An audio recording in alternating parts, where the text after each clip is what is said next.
The war came to us within 3 months of our signing Lahore Declaration. Surveillance also we failed to some extent. In addition to the terrain challenges, we were also short of weapons.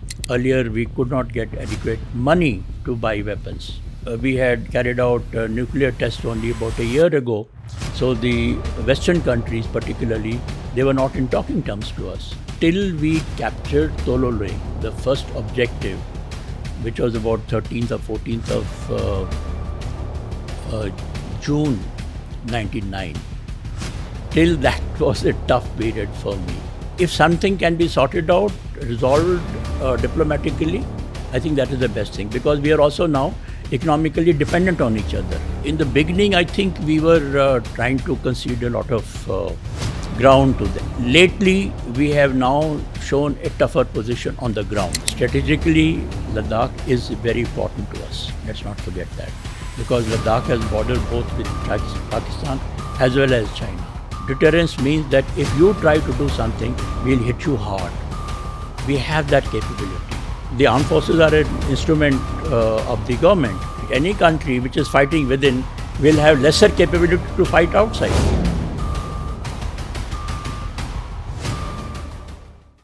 Hello everyone, welcome to the show. Today I have to say it is one of my biggest days of my life. I'm truly honored to have former Chief of Army Staff General Ved Prakash Malik sir to have on my show. General Ved Prakash Malik has led this country through some very tough time during the Kargil War, and the way we fought the war and won it. So I'm truly elated to have you on the show. It really means the world to me. I'll just start by touching your feet, to be honest, because it's a very big day for me personally. Thank you. I genuinely feel extremely humbled sir to have you on my show. Thank you, Jay. So sir, चल podcast से हम अगर शुरुआत करें तो sir, just can you just in short maybe describe your earlier days of your childhood and your aspirations? Jay, I was born in a small place called Dera Ismail Khan. Those days it was small, now it's big, which is part of Northwest Frontier Province of Pakistan. Early 1947, we migrated to India. And for some time, my parents went to Calcutta, Patna, Meerut, and then we finally settled down in Delhi. So I did my schooling in Delhi. And after 10th class, I appeared for the NDA examination, and I joined the National Defense Academy in Khadakwasla. Thereafter, of course, wore a uniform. So training in NDA and IMA from 1955 to 59. Got my commission in 59 and became chief on 1st of October 1997 and retired on, again, 30th September 2000. So did you always wanted to be in the army, sir? Did you always had it as? Well, my parents were keen that I should become an engineer. So they made me join Delhi Polytechnic in Delhi. They had a school at that time. But somehow I was keen to join the armed forces because many of my relations, they have been in the army. And so they were a kind of inspiration to me. And the army or any service life was considered to be very respectful. I'm talking of those days. And although you didn't get very much of money, but it was a very clean life. Definitely, sir. And so they generally inspired the young people, army officers. So coming into your professional life, so being in the army, can you sir elaborate maybe some very memorizing experiences which you have had during your career prior to becoming a general? Well, it was a long journey because I became chief almost about 38, 39 years later. But I commanded my battalion in Nagaland and in Arunachal Pradesh. I commanded a brigade in Jammu during the Blue Star days, and I got AVSM there. I commanded a division in Nagaland and then took the whole division to Kashmir Valley. That was in 1989 December I took over. I commanded the corps again during the insurgency days in Punjab. I commanded the corps in Jalandhar. And then I went to Staff College as commandant. I was a Southern Army commander for a year and plus, and I was vice chief for 1 year before taking over as chief. So I've had very good appointments and a lot of good experience, both in command as well as in staff. And during this period, I saw actions in 1962 in Ladakh. I saw action not so much in 71, but less. But then I saw a lot of counter-insurgency operations all over India, northeast as well as northwest. And I also participated in operation in Sri Lanka and Maldives. So that was the background before I took over as chief. So, in your army days, sir, did you had any mentor in the army, or maybe any person or any personality you looked up to? Maybe if you were in your maybe if that person was in the circle, or maybe you just aspired to be to. Yeah, in the army, the most important mentoring starts from your senior subaltern in the battalion. So I had very good persons who were senior subaltern when I joined. I got my commission. And I had some very good commanding officers. I always looked up to them. And I'm even now in touch with their families. If you're asking me about very senior officers, Field Marshal Manekshaw, always, I looked up to him. And fortunately, toward the end of my service, or I would say even before that, a number of times, I served with him. So you got to know that personality. How was he, sir, to be honest? An ideal soldier, both in terms of his conduct, mannerism, the way he communicated with people, and not accepting any nonsense, always speaking his mind. And as far as his professional capabilities are concerned, I think there's no better example than 1971 war. But sir, he has been, let's just say, Sam Manekshaw sir has received a lot of public anger and backlash from the politicians. I mean to say. So sir, what do you think? What was the controversy over there? If you were to just shed a light on this topic. Firstly, he always spoke his mind, as I said that, and he was quite forthright. The other thing was, I felt that some people did not understand his sense of humor also. Okay. He had a different kind of sense of humor than you generally find in amongst the politicians or amongst the bureaucrats, etc. So it's unfortunate that some people the politicians did not give him the respect, the due that was, he deserved. For example, even today, I would say that he deserved Bharat Ratna. 100%. Unfortunately, people. So I always feel bad about it. You deserve Bharat Ratna, sir. No, I won't say that. I will say this, sir, and the whole nation will also say this. So, sir, coming back to Kargil War, sir, you're the general at this time. So, sir, while at the time of war, sir, what was the most pivotal or toughest moment, sir, which the Indian Army had to encounter, for which you were directly responsible? See, the war came to us, or the challenge came to us within 3 months of our signing Lahore Declaration between the government of India and government of Pakistan, and it came at a place where we did not expect it. There was also other challenges like no intelligence at all about the preparation on the other side. Surveillance also we failed to some extent because we had very large gaps between the posts in that particular area of Dras and Kargil and going up to Siachen.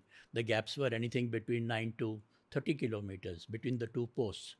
So that was a suitable terrain for people to infiltrate, which is what was exploited by them. And initially, we all thought that it was normal infiltration, which does take place for terrorism, this thing. And that has been happening in J&K for a long time. So everybody thought, even the intelligence agencies gave us that look, these are terrorists who are, some of them may be our own people who are now infiltrated, who have now infiltrated. But initially, when this news started coming, I was abroad. I was on a trip, official trip abroad. But then when I came back and I spoke to people, got my briefing, then I was quite convinced that, look, it cannot be only terrorists. And I tried to convince my people, including the intelligence agencies and the politicians.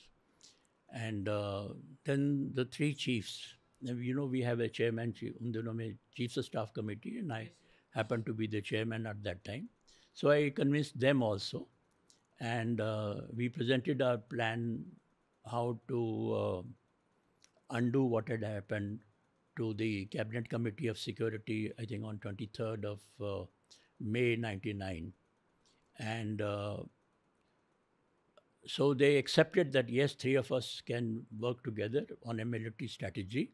But then they also put restriction that you will not cross the line of control, and none of us, the Air Force or the Army. I think the toughest moments were during this period, when people were in doubt, who are these people? In addition to the terrain challenges, we were also short of weapons. We did not have adequate weapons because earlier we could not get adequate money to buy weapons. And we had raised Rashtriya Rifles without any sanction for weapons. So the other battalions had to distribute their own, some of their own weapons in that. So there were big challenges. We had carried out nuclear tests only about a year ago. So the Western countries particularly, they were not in talking terms to us. We had no defense relations. You couldn't buy anything from abroad. So with all those big challenges, I would say till we captured Tololoing, the first objective, which was about 13th or 14th of June 99, till that was a tough period for me. And you're always wondering whether you will be able to recapture the whole area or not. And we also had to make plans. In case we cannot do that, then what is the alternative? What will we do? Sir, I want to get in your head, sir. During this war, sir, what was the amount of stress you were dealing with mentally? Dealing with everything, total chaos over here. The whole world is worried. There are bombs, like everything is so chaotic. So what was going on in your mind when you are at the head of the table, like you are in charge of everything? Jay, you have to understand, in that position, if things go wrong, you're the first one whose head would be chopped off. Yes, literally. Isn't it? Yeah. There's no doubt about That's that. exactly what I meant. So that stress is there. But one is, of course, throughout your career, you have a lot of experience, etc. But I would tell you, there are three things that I keep in my mind, how to get over my stress. One is, like most of us, I do believe in God. And, you have faith. There is somebody who's looking after you if you do the right things. Okay. Second, I believe in the family support. And the family support counts. In my case also did. And I'm sure in most other cases it would be. The third is that you have to have faith in your colleagues and people who are subordinates to you, who are working under you. If you follow these three aspects that I mentioned, family is the greatest stress buster. Yes. So are the colleagues in whom you have the confidence. And I think whatever I'm saying, everything proved right during the war. So I want to talk about your personality, because I've heard from some people. I've heard from Colonel Seema. I've heard some major generals. When I met you at the event last month, there was a major general speaking at the stage. I don't remember his name. I'm sorry, but he was also in awe of you, and he was saying that you were at your prime. You were very assertive and dominating and very rational. Like he was in praise of you, and he was like कि सन एक बार चुप करा दिया या फिर ऐसे बोला कि तुम ये ना करो फिर ऐसा करो. Roughly I'm using these words. So, sir, can you describe your own personality of your days and what type of mindset you had that made you a general in the Indian Army? Look, right from my earlier days, I like to listen to people, but then I make up my own mind. And once I have made up my mind, then I'll convey it to people who have to follow me, who have to follow up on that. Then I don't take nonsense from anybody.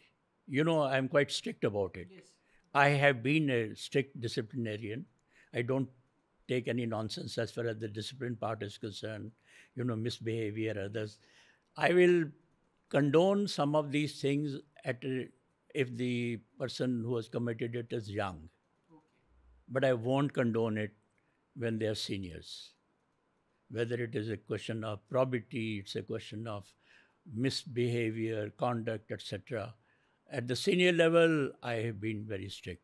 But at a junior level, in the sense that if there's a youngster who's got about 4, 5, 6, or 7 years service, then I'm prepared to give him chance because they still have time to improve. Yes, sir. So, sir, as an Indian general, sir, so you have almost fought in your army dealing with Pakistan and these terrorist incursions. So, sir, as a general, And with China. yes, and with China, not to mention. So, sir, what do you feel is the best way to deal with China? Well, China, we are in a totally different situation vis-a-vis Pakistan. Yes, absolutely. China is a much larger country. It has much larger resources. Its comprehensive national power is much more. When I'm talking of comprehensive national power, in that you include their economy, their technology, their armed forces, and the kind of decision-making apparatus that they have in China. All these aspects, they count. We have to catch up a lot with them. So under these circumstances, we've tried to avoid war. Sometimes people have been a little submissive to my liking, to my not liking. I do not think that we need to be submissive at all, and definitely not these days. And we have to, but if something can be sorted out, resolved diplomatically, I think that is the best thing, because we are also now economically dependent on each other, in many ways and all. And you don't, two big powers in Asia fighting with each other, it will affect so many people. So one should try and resolve that, but it doesn't mean that we be submissive or give unnecessary ground to them, let them encroach our territory. It doesn't mean all that. And we have to be ready for that. So while we are prepared to talk, we should be tough on the ground. So, can you elaborate the central government's role while dealing with China? I'm talking about Congress government back then, from the 1960s till 2000, till the time you were general, and now after 24. See, in the beginning, I think we were trying to concede a lot of ground to them. But then subsequently, over the years, while generally we have followed the same policy of trying to avoid the war, but lately we have now shown a tougher position on the ground and not prepared to concede anything. Although China continues to be involved in the grey warfare, as we call it today, and try to take advantage even during diplomatic dialogues, etc. But I think lately we are now, we have greater strength on the borders, and people are more confident that we are not prepared to concede any ground to them. So, do you have any information or any things you would want to say to central government that maybe they are not implementing as of today, which they should absolutely? No, I think by and large, Any complaints or any grievances or anything like that? look, people who are fighting in those areas, they are facing a lot of challenges, and yet they are very confident on the ground. So don't let them down. The government must give them adequate equipment, arm them with the right weapons, the latest weapons, etc., and keep their morale high. Because I've seen even the worst of circumstances, we had it during Kargil War. Even then, our Jawans, our officers and all, they they displayed, I mean, tremendous courage, almost exemplary in the whole world. So our boys are capable of doing that. Neither on the diplomatic front nor on any other front we should concede ground to them. If today we are asking that the situation should go back to what it was during April 2020, that's our demand today. So I think we should insist on it, and we should not concede any ground on that. So, barring this topic, sir, how do you view Ladakh as a military area, or let's say as an Look, environmentally sound area? strategically, Ladakh is very important to us. Let's not forget that. Because Ladakh has border both with Pakistan as well as China. So strategically, it's one of the more important areas of our country. Uh, I have been in Ladakh from 1962 onwards.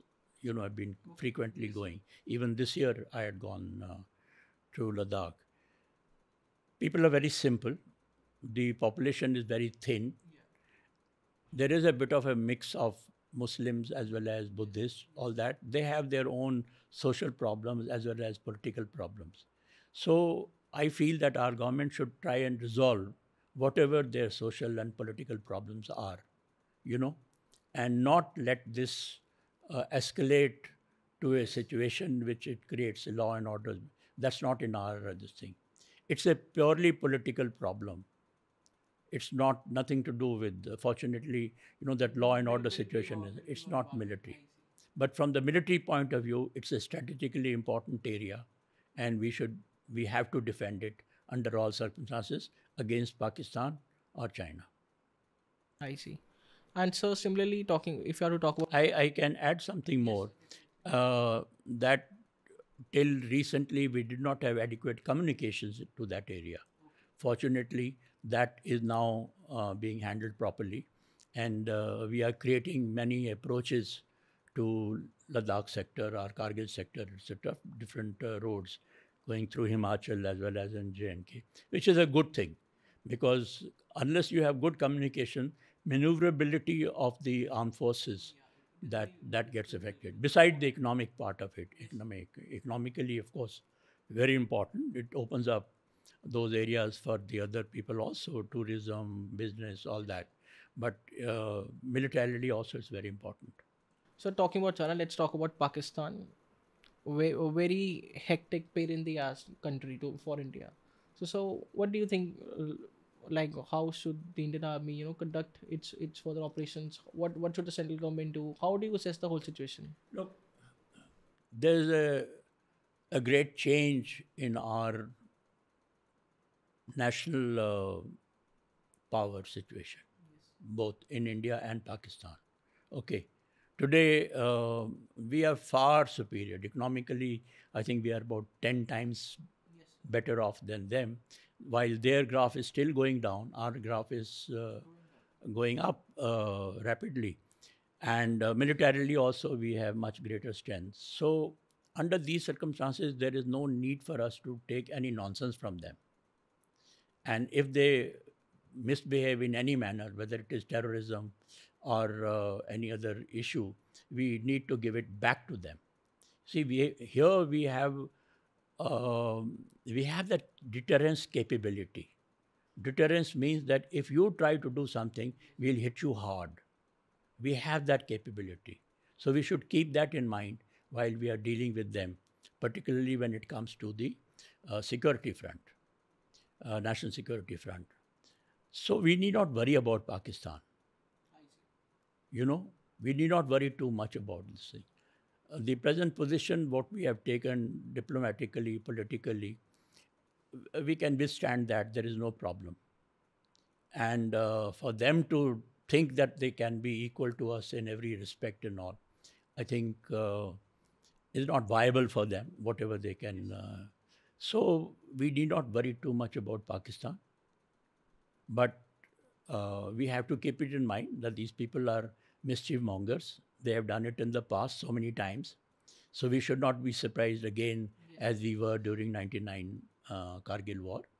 So we should remain alert, and we should have the capability ready to hit them hard whenever, if it is required. So, do you think we will witness a fourth war between India and Pakistan? You cannot rule it out. You cannot rule it out. There's one more thing that I have, which we have somehow, we have not indulged in something that they have been doing to us. Yes. So when we are talking about being aggressive or being proactive, it should not be only on the line of control, our international border. I mean, you have seen how Israel is dealing with its neighbors and all. So we have to create those capabilities. So, do you think India needs an Israel-like solution in dealing with these things? Because Israel is literally bombing the heck out of Middle East right now. They have taken over Lebanon, they have taken over Israel, Palestine, Israel. Let's not forget that both India and Pakistan are nuclear nations. that is the biggest thing. Yeah. Biggest so worry. we cannot afford to. Definitely. That has to be kept in mind in whatever strategy that you adopt. So keep that in mind. But then below that threshold, there is enough space to cause harm if required. Sir, our Defense Minister Rajnath Singh continuously says that we will include POK as part of India. So, sir, being the general of the Indian Army, how do you assess that this whole plan maybe could shake up in the near future? What is the best viable option you see of its inclusion? Look, I mean, politicians, they keep on talking all sorts of things. While it is correct that Parliament has passed a resolution that J&K, rest of it is also part. I think legally also that is a correct situation. But then trying forcibly to recapture the whole of POK may not be viable today. Okay. So we can encroach, we can take some part of it, and all that is correct. But to think that we will be able to now have a border with Afghanistan by recapturing the whole of POK, I don't think we have that capability. Not only militarily, but even, nobody will permit a war to go on for that long between two nuclear nations. So we have to keep that in mind. International situations have to be borne in all that. So, under the circumstances, we should try and exploit the unrest that they have in that area as much as possible. Because this is what they have been doing to us in this thing. So we should try and exploit that. And if they try to finger us, we should give them the right answer for that. So, in dealing internationally with these countries, sir, do you think the pressure from the center, do you think is there any pressure from the central government or the state governments in trying to interfere with the dealing of the army? Have you ever felt pressure from central and state government? Look, the army is an instrument. Our armed forces are an instrument of the government. Let's not forget that. Finally, the orders have to be given by the CCS. I would not expect the army to challenge the orders as given by the CCS. We have never done it, and I don't think that's the right thing to do, if at all somebody is thinking on those lines. So we have to follow their policies. And the point that I would like people to keep it in mind, that there should be adequate consultation between the CCS, the policy makers, and the decision-making machinery with the armed forces. Unfortunately, in our country, we have been working in silos, whether it is MEA or MOD or armed forces and all. So today is not the time when you should be working in silos. You need to collaborate with each other. You need to consult with each other adequately before you take a final decision. Yes. So my take today on that is that we need to improve our consultation with each other, not just when there is a crisis on, but throughout the period, even in peacetime, because the armed forces require a long-term planning for their capabilities. And therefore, they have to think about it, and they must know what is going on in the mind of the political leadership. So this is one area where we need to improve. I'm not talking of pressures or lack of pressures or more of pressures. All I am saying is that there should be greater consultation greater dialogue between the military leadership and the decision maker in the at the political end. So what I meant to say was that, do you think the central government has given full leash to the army to do whatever it takes in securing peace in such conflicted areas? Jay, that's not possible. We have to take into account the international situation, what kind of lobbying, public backlash is. Similarly, when you are doing something which is righteous, which is for the good cause and all, people will support you. You do something wrong, people will not support you. So therefore, the first thing is that we have to make sure that the army as well as the country, they are doing the right thing. Today we've got good support from the public only because public thinks that whatever we do is the right thing to do. So there is no question of trying to defy each other. As I said, the armed forces are an instrument of the government, and the government, or each government will have different nuances by and large. I mean, no government wants to lose its territory, obviously, and that is where we come in. But there's no question of army trying to defy anything. We have not done it. That's not part of our culture.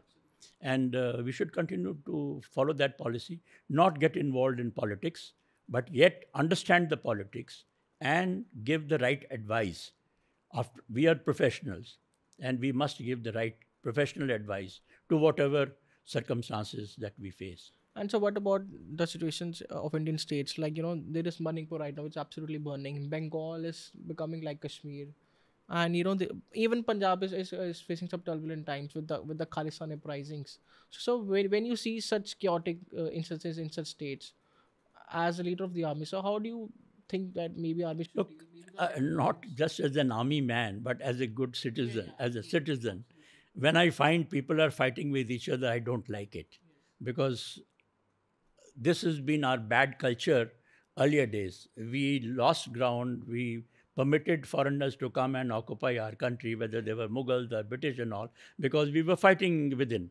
So any state, any country which is fighting within will have lesser capability to fight outsiders. Absolutely. That's one. Yeah. Second thing is, at the moment you mentioned about 3-4 Manipur, states. Bengal, mainly. Bengal, Punjab, all these things that you have mentioned, these are law and order problem. Yeah. I don't think the army needs to get involved. Yeah, that I know. That I'm absolutely aware of it. So, I mean, I've given you an answer as a good citizen. I want to ask. Okay. Now, as far as Manipur is concerned, Manipur, we have the army and this thing, and basically, again, it's a political problem.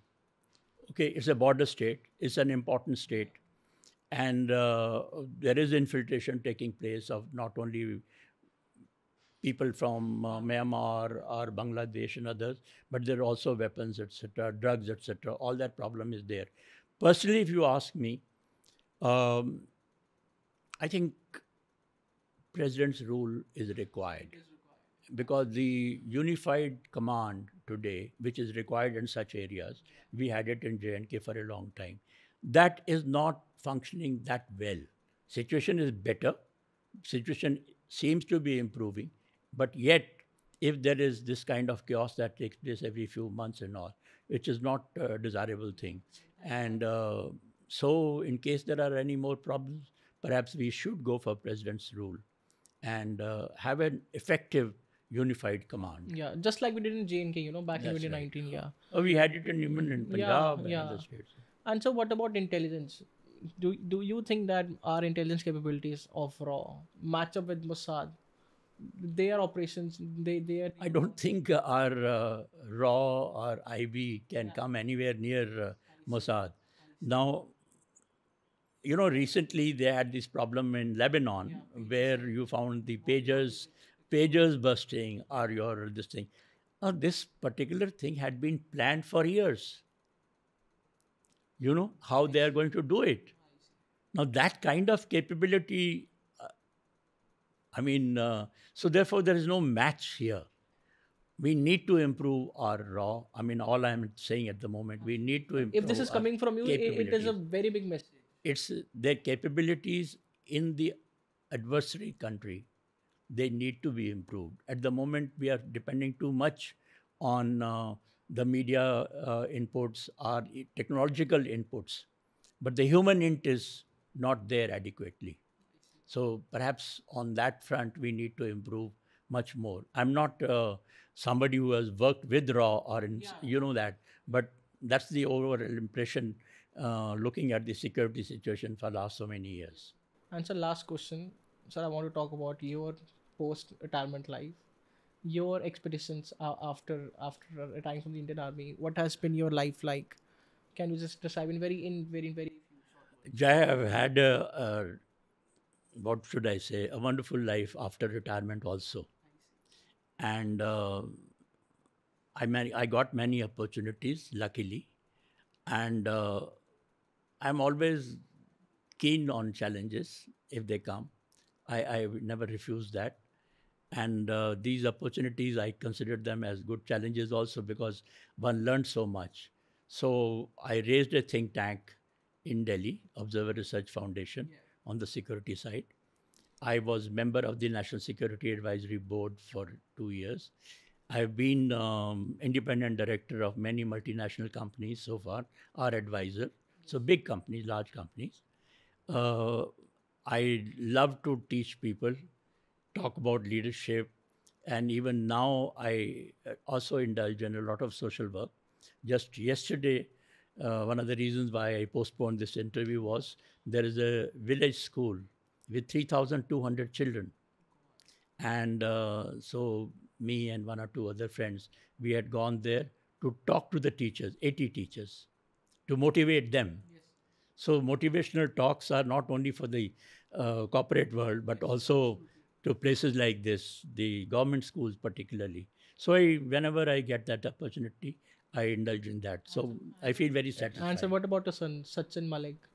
Recently just commanding the same battalion which you did. Same division. Yeah, same division. Yeah, I know. Well, he's on his own, and I'm happy and proud. Did you wanted your son also to be in the army? I wasn't all that keen. I left it to him. You know, I thought he might go abroad to do MBA or something because he had done BCom honors here. But then when he took the decision that he wants to join the army, so I said, okay, go ahead, do what you want to. And by that time, you know, he had also grown up. And today, we're talking about he's commanding the same division that I did. Yeah, You feel as a major happy and proud. general. That's right. Yes. And so, one last message, sir, you would want the viewers to go with, you know, any inspiring message or any inspiring words, sir? Look, Anything which daily means the world to you. you know, I have seen India's capabilities and our own quality of life improve considerably over the years. Since from partition days, you know, when we migrated into this part, till now. And as I see, India is now, the capabilities are improving. We do not want to dominate other countries, but we will become adequately powerful to be able to improve the quality of life of our own people. And that should be our aim. When you acquire power, it is not to capture or this thing, but for your own citizens, so that and this is also great opportunity for our youngsters. Because the kind of avenues that are, I'm seeing you, both of you, I thought, you know, when you met me, I asked you, is it your hobby or is it your profession now? So there are tremendous opportunities, make use of the opportunities. But in order to do that successfully, all I would advise everybody that, look, build on your character, good character, build on your dedication, build on your patriotism, build on your accepting any challenges that come your way. Never refuse a challenge, because a challenge is always an opportunity also. So that's my advice to our youngsters. I'm wanting to address more to our youngsters than to older people, you know. And whichever organization that you join or you create or whatever you do, have a good mix of both, the young as well as the old. Young people, they give you energy. They give you the stamina. They give you the acceptance of challenges. Old people will give you advice as to what happened in the past and all. So that would be my advice to people. One last thing, sir. Had you become an engineer, we could have lost the Kargil War, to be honest. No, I don't think so. Look, the credit for winning the Kargil War doesn't go to me. It goes to the people who fought it. You are being very simple But about I always maintain that implementation of a plan is more important than just plan. I may have made some plans, but the implementation, if it had not been done properly, we wouldn't have won. So the credit goes to people who implemented. Thanks so much, sir. I'm truly elated. I'm extremely humbled to have you, sir. Thank you so much. It was a great conversation. Thank you. Thank you, Jai.